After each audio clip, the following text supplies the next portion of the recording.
Brasil, que nos assiste nesse momento.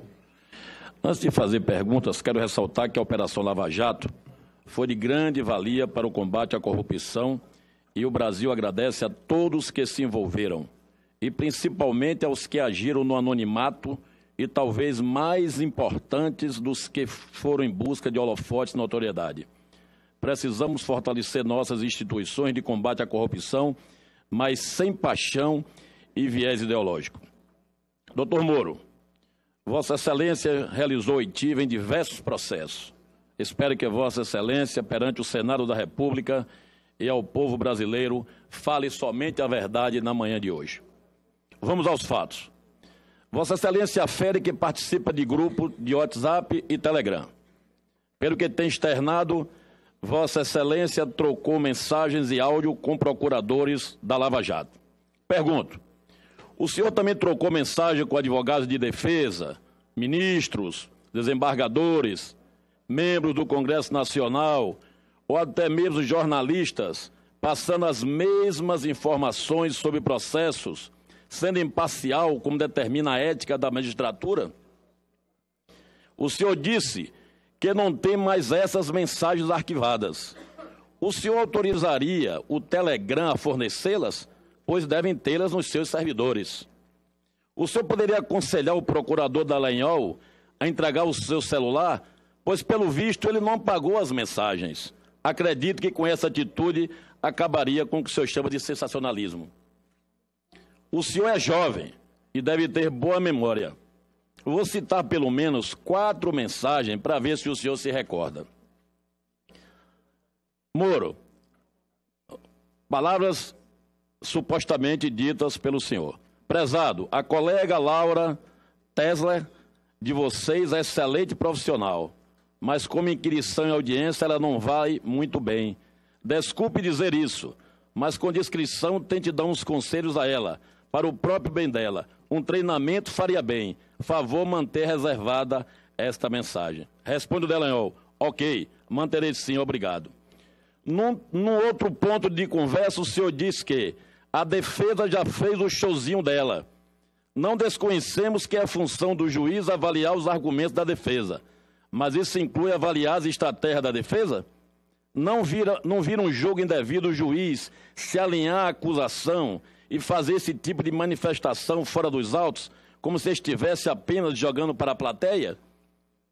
Em um outro dos pontos curiosos de troca de mensagens, doutor Moro, com os procuradores o senhor escreve, em fux o trust, o que significa, no fux nós confiamos.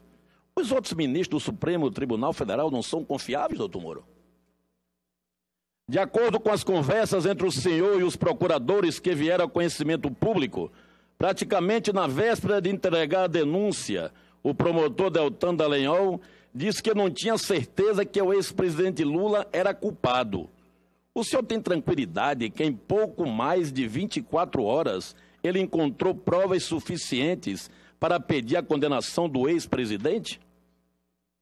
Doutor Moro, o humor é uma das formas mais contundentes de se fazer crítica.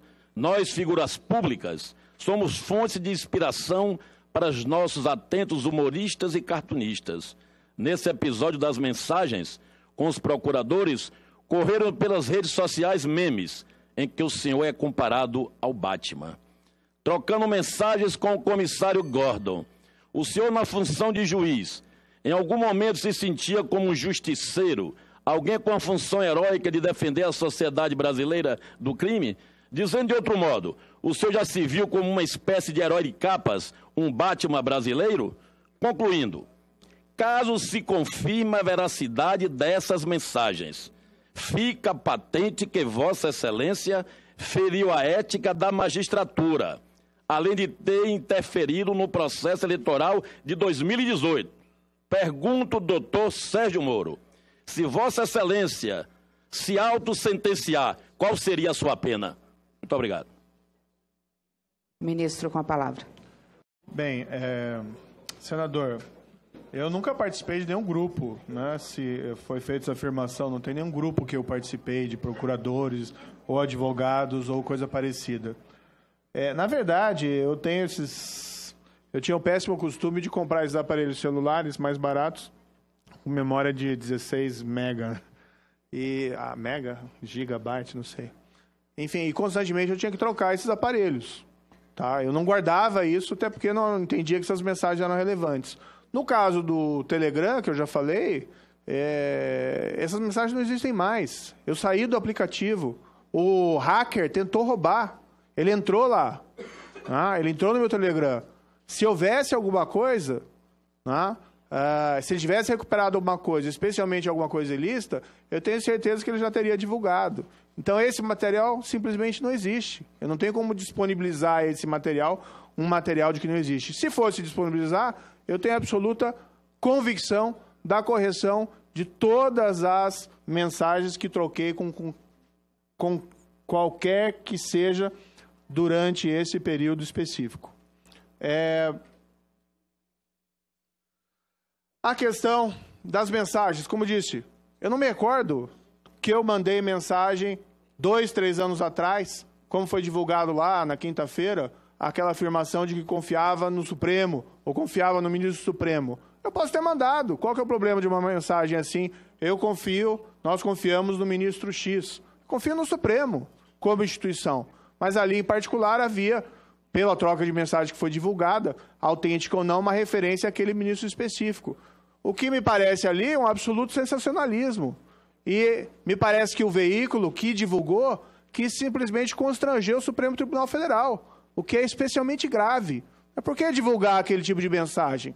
Qual que é o objetivo por trás da divulgação daquela mensagem? Se ela for autêntica, ainda que ela seja autêntica, o conteúdo é absolutamente ilícito.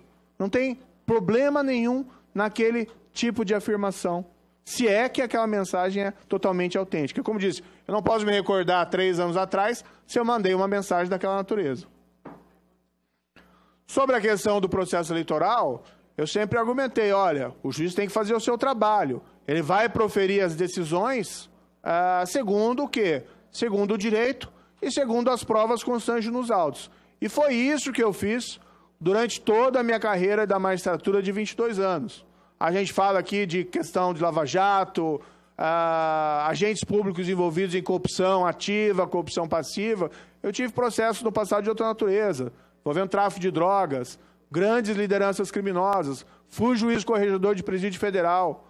Eu sempre agi corretamente no exercício e na aplicação imparcial da lei.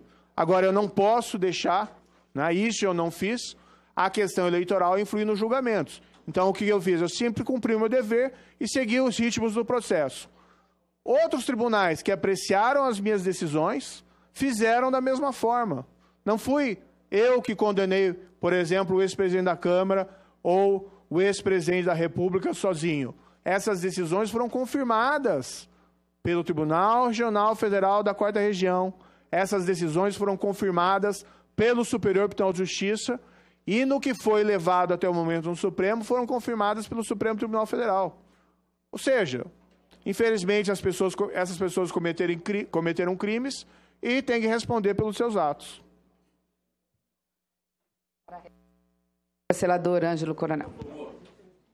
Estamos questionando aqui a Operação Lava Jato, é bom que se diga, porque nas redes sociais eu tenho certeza que vai ter aquele grupo que defende Vossa Excelência veementemente, que vão achar que o senhor se tornou herói da Lava Jato, é intocável e é um super-herói, vamos assim considerar. Mas, na verdade, eu fiz uma pergunta a Vossa Excelência, eu gostaria da resposta. O senhor autoriza o Telegram a fornecer dos seus arquivos, que ficam nas nuvens, o conteúdo das mensagens que o senhor trocou com os procuradores? Ou então o senhor também não poderia, já que o senhor se dar bem com o Dalton Dallagnol, solicitar que ele entregasse o celular dele para vistoriar? Porque aí acabaria essa sensação, acabaria esse sangramento, porque Vossa Excelência diz que tudo é normal. Então vamos logo esclarecer, para não ficarmos o senhor precisando ir para a Câmara e a imprensa ficar também, cada dia soltando mais ilações, como o senhor diz, como que as mensagens são mensagens hackeadas, tudo bem que sejam hackeadas, mas o importante é que os fatos estão aí.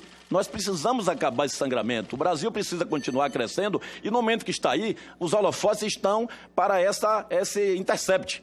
Então, eu acho que nós temos que agora mudar o título, deixar de ser Intercept e procurar agora os fatos concretos. Vossa Excelência autoriza o Telegram a fornecer o conteúdo de vossas mensagens?